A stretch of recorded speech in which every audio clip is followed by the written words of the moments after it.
Hi, everybody. Welcome to Cover the Spread. It's Friday, the 13th. Booga, booga, booga, booga, booga. Watch out. Big scary thing's going to happen here. Walk under a ladder. Black cat. Going to run you over. But anyways, welcome to Cover the Spread. If you believe in that type of shenanigans, not me here. You can make your own luck.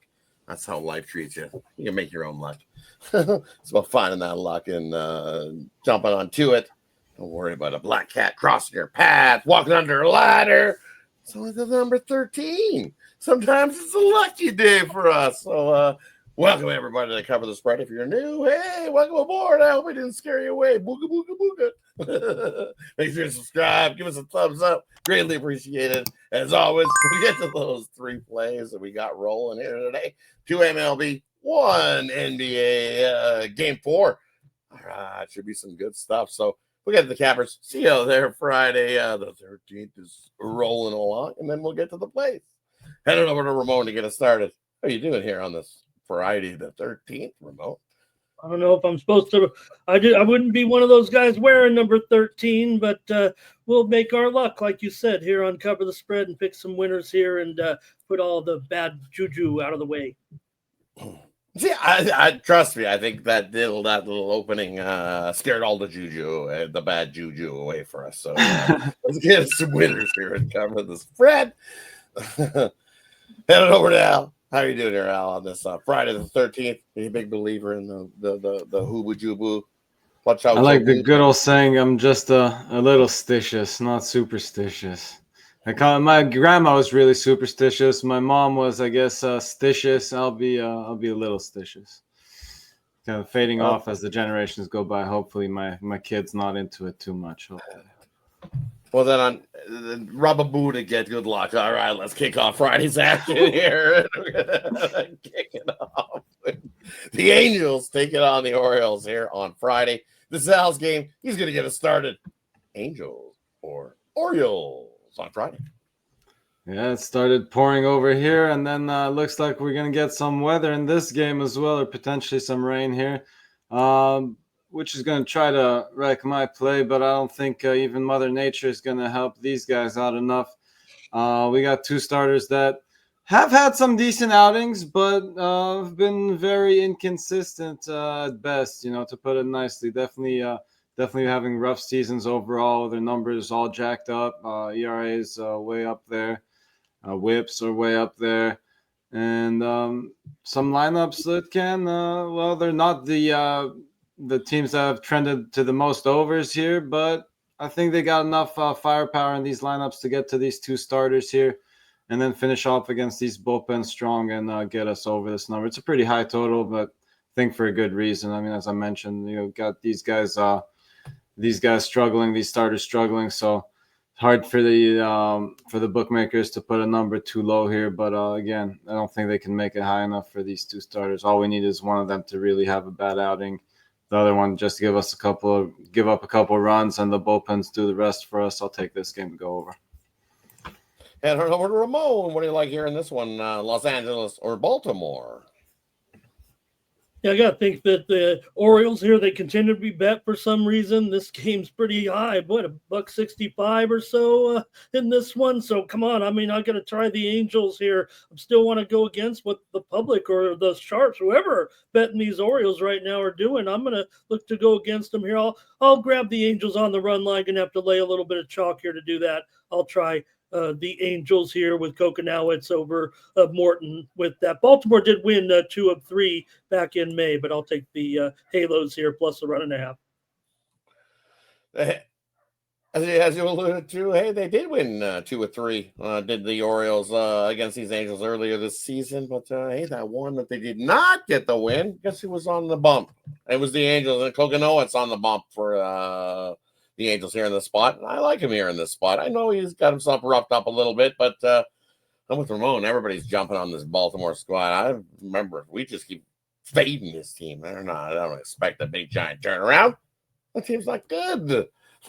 I think the bulk of the heavy lifting, we know this this Angels squad's been rolling along. Look at the 7-3 last 10, scoring plenty of runs. Good old Charlie Morton on the bump for Baltimore. We know what he's got. Nothing.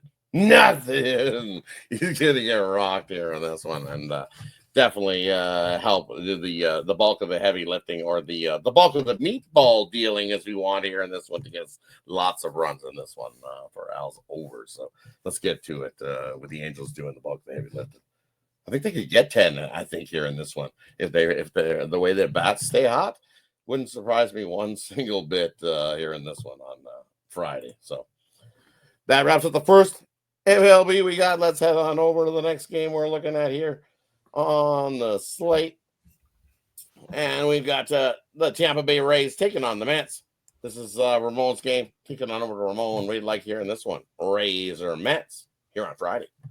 Yeah, Clay Holmes going up against Taj Bradley here. Holmes has been certainly solid of late. He's got an ERA sub-3 here coming in, and I think this one will be a low-scoring game. You got two of the best 5 bullpens going in Major League Baseball for sure. The Mets, I mean, they're outstanding out of the pen, and surprisingly, or maybe not, the Rays are right there as well, top 4 in ERA. So with Tampa Bay 10-15 to the under on the road, the Mets 12-20 to the under at home, and some pretty decent numbers for these, or I should say for Bradley against some of these Mets. Soto 0 for 6. You got Diaz and Belo, also poor numbers here in this matchup. I'm going to go under here with the Rays of the Mets, under 8 on Friday. Heading on over to Al. What do you like here in this one? Rays or Mets here on Friday? Yeah, I mean, you gotta love that pick. As you mentioned, not just Soto, it's these batters that he's faced are combined 2 of 16 against Bradley. So as rough a season as he has been, I guess he can have himself a decent outing here. Also on the other side, you got Holmes, who's got great numbers against these Rays that he's faced. They're just 5 of 27 against him. So 5 hits and 27 at bats there for the Rays against Holmes. So I do completely agree with the under. However, I will lay I'll take the Mets on the good old -1 here, money line and run line. I think Holmes is the better starter, despite how well Bradley's pitched against this lineup. I think they do get to him enough here to cover this run line. But again, I'm taking the insurance on the money line as well here at home with the Mets. And for me here in this one, I like the under the first 5. I think we got a nice little pitcher's duel, as you guys both alluded to. Holmes has pitched well against the Rays, and Bradley's pitched well against the Mets. So I think if we're going to see any offense, it'll be in the later innings, so not here early. So give me the under. Probably be 3.5 in this spot. So I'll take the under in the first 5. Hey, that wraps up the MLB we got looking at here to kickstart our weekend. Let's head on over to game number 4. We got rolling in the NBA action. Just want to see if it's still up. Still looking at 6. OKC laying 6 here against the Pacers. Pacers with the 2-1 series lead. Total 225.5 here in this total wise of things. This is a game I like. I'm going to go right back to that first half. It's treated me well. It's been the first half so far. We took the over in the first half for me in the last matchup. Figured the pace would pick up. I think the opposite here in this one. This total has come up in the first half. I see it 114.5 in places, which is almost 2 points higher than what it was last game. And yes, we did get way over that total, but for me, the numbers here don't equate to that continuing there in that first half. You look at OKC after they get beat and they're trying to revenge a road loss, 7-3 to the under in that first half. The Pacers, when they're leading in the series, these playoffs, 3-3 in that first half total wise. So it's a 50-50 shot for the Pacers, not at such a high number. And then what we've seen off of a big upset win as a dog, 7-5 to the under in that first half for the Pacers. So I think this is one of those ones. It's a big game. Big game 4. Pacers trying to go up 3-1. OKC not wanting to go down 3-1 in this series. So I think we get a close, tighter game here in this first half. I'm going to grab the under 114.5. Definitely shot the best of your number. I like this all the way down to about 112 where it was last time. Still getting the under. I think we got definitely a few points of value in that first half. Heading over to Al to get us started here. This one, what do you like, Al? OKC minus the 6 or the Pacers here in this one on Friday? Yeah, a couple interesting adjustments on these lines. You mentioned the first half getting up, but the total on the full game is lower than the last game. So, interesting adjustments there for sure.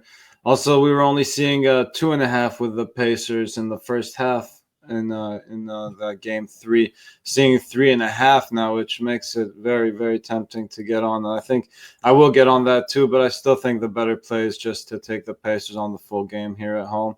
Again, we mentioned that money line being live in the last game.